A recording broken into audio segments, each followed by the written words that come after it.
So anyway, I wanted to go over something that has perhaps not received as much focus as it should, and that is that we've heard many times that we need immigration for our NHS. Yes, worship the NHS, it's our new idol.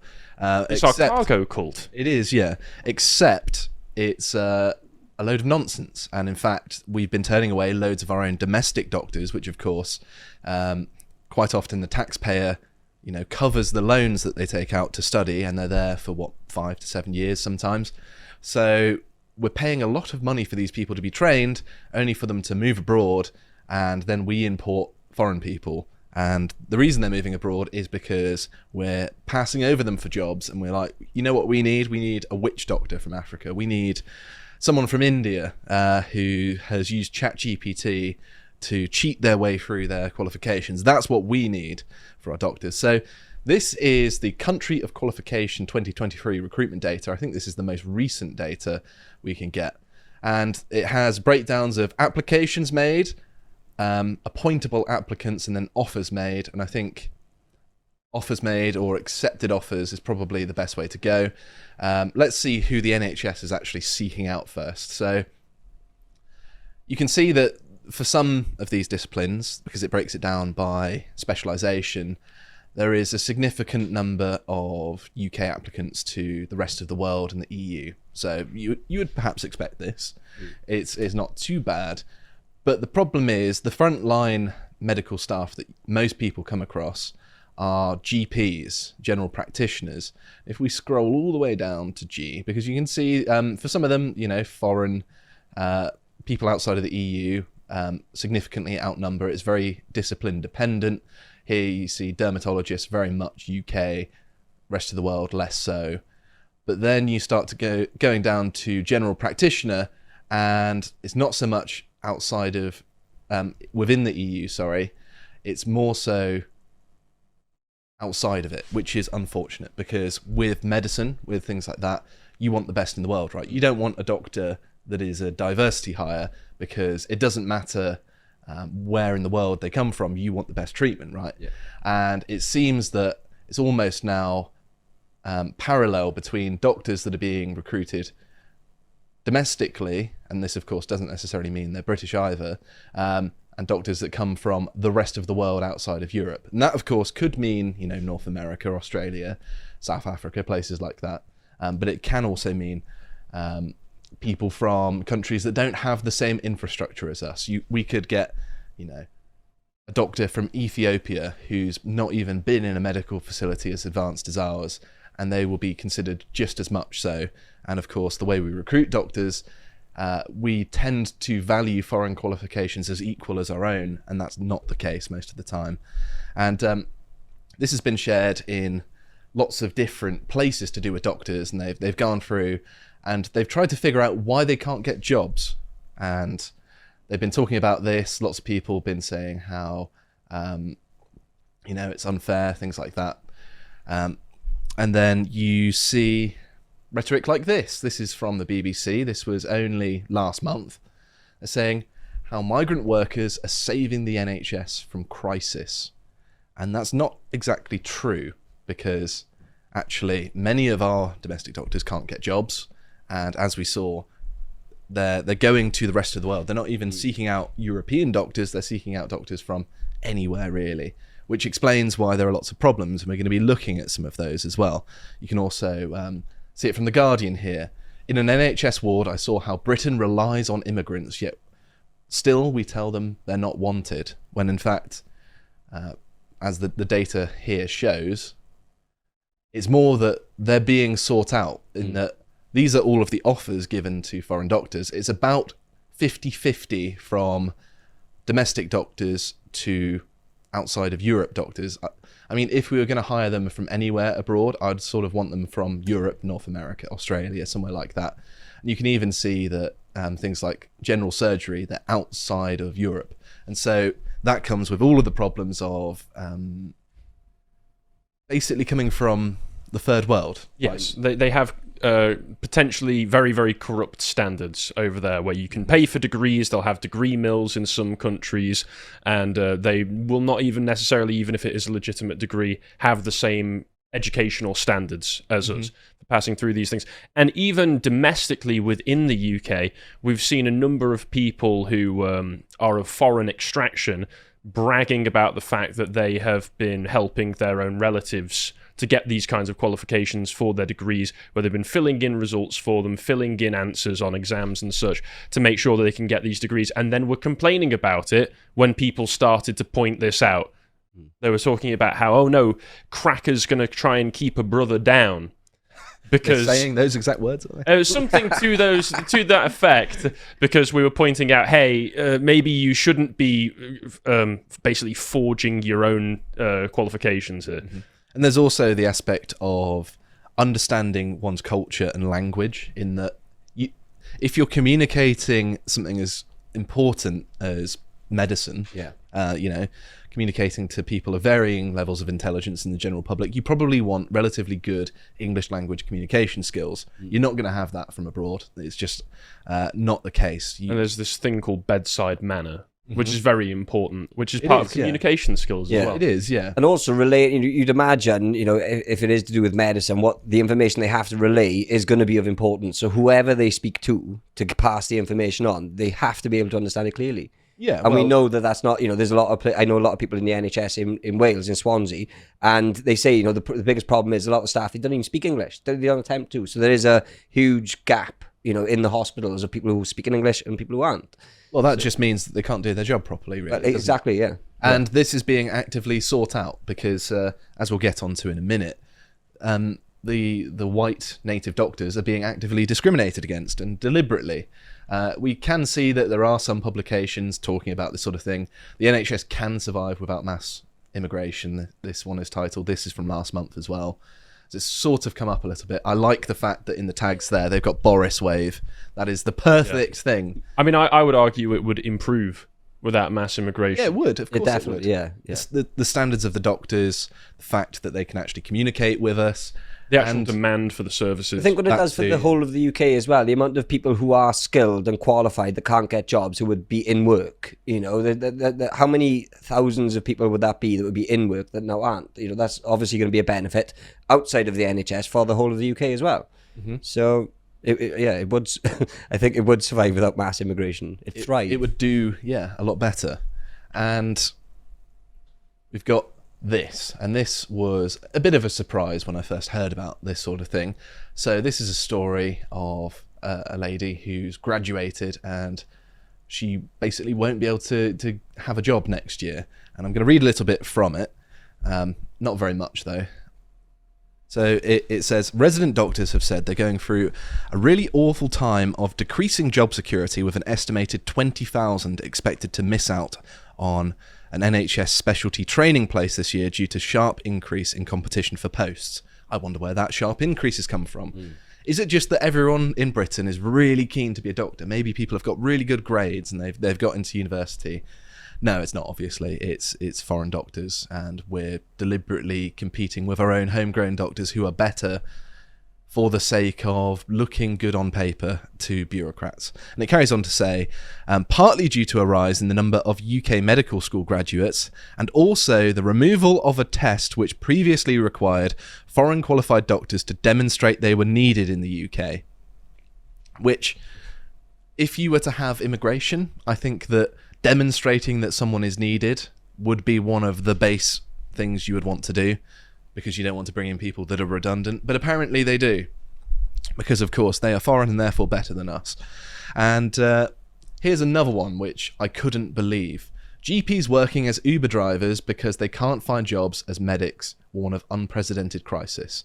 So yes, there are people we've trained, sunk, hundreds of thousands of pounds in training them, because of course they've spent all that time at university, funded by the taxpayer, and now they're working as basically taxi drivers, which is a massive waste of their qualifications. They could be doing things. People talk about NHS wait times all the time. Forget about it. Apparently, this is according to the British Medical Association, 1 in 5 GPs in England are already planning a career change because they can't find enough work. Which is, given the amount of problems we have with the NHS, you'd think that they would have abundant work, but apparently not. And I'm going to skip over that because I've been over it already. So I'm going to read this. So it says, this means that whilst 9,702 applicants were allocated to a foundation school, applicants blah, blah, blah, blah, blah. Where is it? Okay, yeah. So consistently top 10 to 20% of my year and won 2 prizes in the 4th year to be randomly allocated to the bottom of the entire UK. Okay, I remember what this was now. I prepared this a little while ago. So doctors used to be allocated to their desired profession and desired location based on merit. So those who did the best got to pick, and usually got what they picked, because you want the best people going to the places that they want to go to, because you want them to be satisfied, because you want them to be, you know, a practicing doctor for as long as possible, because you want to benefit from their expertise. But now this is explicitly because of diversity, and we can see this. I'm going to read this exactly. Medical students have also had to cope with a change in the way their regions are allocated. As part of the process, they have to list each foundation school in order of preference. Previously, people were allocated according to merit, with each student ranked according to how they had performed during their studies in an application test. But this year, that has changed and has been done randomly.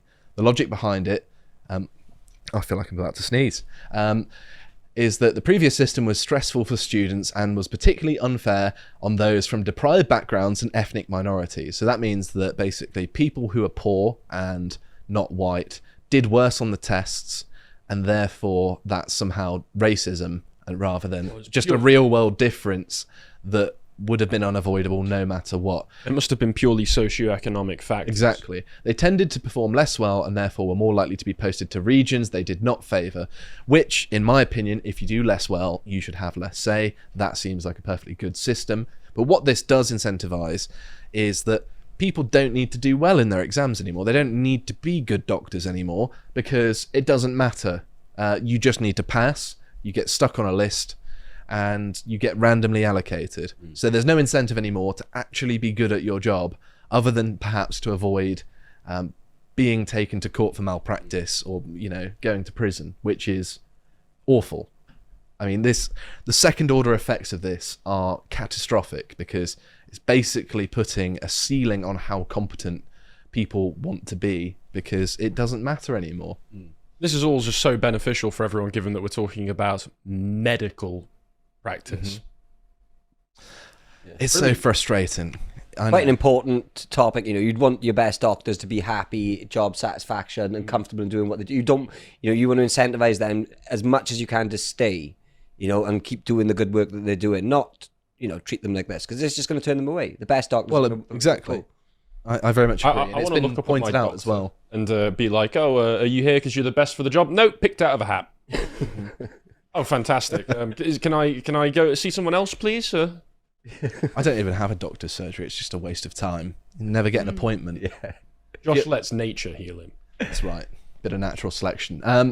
It's been pointed out by many people that people will just do the bare minimum, and also it disincentivizes people from staying in the profession in the first place. And we're actually seeing this as well.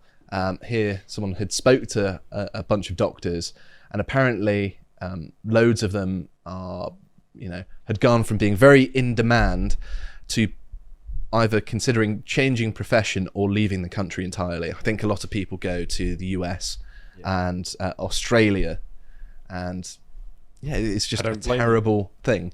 And so I wanted to look at some of the other consequences of hiring lots of foreign doctors, and unfortunately some of the news is from a period of 2013 to 2019, because that was the last time it was in the news cycle, which raises another sort of concerning question of, well, over the past 6 years, why has no one been looking at malpractice? But that's by the by, unfortunately. So foreign doctors are 13 times more likely to be investigated for incompetence because of problems grasping English. And so out of all of the nationalities, only South African doctors were less likely than British GPs to face investigation. And I imagine that's a very specific kind of South African doctor. I was going to say, what kind of South African? I don't think it's the Zulu witch doctors, to be honest. Well, I mean, we do have an increasing gin problem in this country, as the NHS has highlighted. That's not the spirit, that's the genie. The NHS actually has a witchcraft division now because of our lovely Islamic neighbours Okay. and their beliefs. So yes, that's actually something that NHS staff are now being consulted on, is if people believe they've been possessed by a genie. Oh, And that's apparently actually a that's real what's problem. important. Yeah. I've never met one. Particularly in... Not yet. that's how they get you. They Yeah. think they don't exist, and then they sneak in. More tax money at work, folks. So if I scroll down, and talking about a competency crisis, this table is terrible, horrible colour, and all in caps. But it's also difficult to read the numbers. But enough about me being slightly autistic. It's not even in line with it. I know, exactly. Yeah, well, is that Bangladesh incompetent? Is that the... Yes. Yeah. 13 times for Bangladesh, 8 times for Egypt, 8 times for Nigeria, 7 times for Iraq, 6 times for Germany. I wonder What kind of Germans? Which kind of Germans. 6 times for India, 5 times for Eastern Europe, 4 times for Greece, sorry, Stelios, 3 times for Ireland, and 2 times for the rest of the world. So it seems like actually we've got some very competent doctors based on this, because you've got lots of European countries there that are still 3, 4 times, 5 times worse than our doctors. So why are we getting rid of them? And this is 8 years ago, before the Boris wave. That's true. So it's going to be even worse, which is just frustrating. And here's the Telegraph. This, I think, was 2 months ago. The NHS is being flooded with doctors from poor countries. We have no idea if they're competent. And finally, people are actually picking up on this. This has been going on for a very long time, actually. But it's finally sort of pervaded the mainstream somewhat, at least in the Telegraph, that the qualifications they've got, you can just pay someone off to get those. And, you know, with the way things are, standards are so low these days, they could probably just about get by. And they're talking about them fleeing to Australia as well, because... spoiler alert, Australia treats their doctors better than we do, and is actually mostly British these days. In fact, doesn't Australia, you'll know this, Harry, I think, doesn't Australia have a higher percentage of ethnic British people than Britain does now? I heard that going around. I don't know. I wouldn't be surprised, but I consider actual Australian people British in the first place. I know they've got a big... That's a term of endearment, by the way. Yeah. I know that they've got a big problem with a lot of Chinese and Indian immigration, though, That's so true. that might shift. So I wanted to go through some of the concerns, and this is just going through the last time this was in the news cycle, and you might notice a little bit of a pattern. So yes, this is his real name. His name is Devinder Jeet. This is from 2013. Yes, I know. Yeah, okay. Magic strikes again. All right, okay. He was jailed for filming his abuse of patients. That's not funny anymore. No. Why you would film a criminal act, I do not know. I think it was for some sort of strange sexual gratification. And yes, this is not the only one. Here is Lam Ho Yo. I don't know whether I'm pronouncing that right. He's a doctor who in 2014 spied on patients as well. And here's another one. Married Pakistani A&E doctor faces being struck off and deported. I don't think he actually got deported. For repeatedly groping patients' breasts and putting his hands in her pyjama shorts before telling her they'd be friends forever. Dear me. There he is, look. And coincidentally, a guy with the exactly same name as him, Saeed Bakari, was also caught out in Ireland. He was jailed for drug driving. I just thought that was a weird coincidence that another doctor of the same name around the same time was jailed. Not the same guy, though. He looks very different. But here's another one. April 2018. Cyprian Okoro. He is Nigerian, I believe.